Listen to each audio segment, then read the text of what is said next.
Cine star కానీ politician కానీ ఎంత పెద్ద వ్యక్తి అయినా ఏ వ్యక్తి పైన అభియోగాలు వచ్చినప్పుడు ఆరోపణలు వచ్చినప్పుడు ప్రజలకు ఇబ్బంది కలిగినప్పుడు చట్ట ప్రకారం అతనిపైన కేసు నమోదైనప్పుడు 100% చర్యలు తీసుకుంటారు.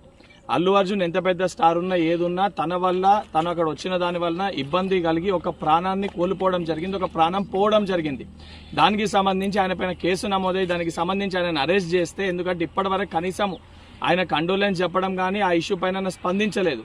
ఆ పొజిషన్ ప్రకారం కేసు ఆయనని అరెస్ట్ చేస్తే ఏదైతే సంబంధించి బడా వ్యక్తులకి స్టార్లకి మటుకే ప్రతిపక్షాలు ఏదైతే బీఆర్ఎస్ పార్టీ కానీ బీజేపీ పార్టీ కానీ సపోర్ట్ చేసే విధంగా మాట్లాడడం అనేది సరికాదు.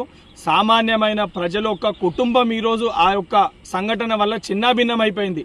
ఆ కుటుంబానికి సంబంధించి స్టార్ ఉన్నా ఎవరున్నా తప్పు ఆయన వల్ల జరిగింది కాబట్టి అభియోగాలు ఆయన ఎదుర్కొంటున్నారు కాబట్టి ఆరోపణలు ఆయన పైన వచ్చినాయి కాబట్టి చట్ట ప్రకారం ఏ చర్యలు తీసుకోవాలో అవి పోలీసు అధికారులు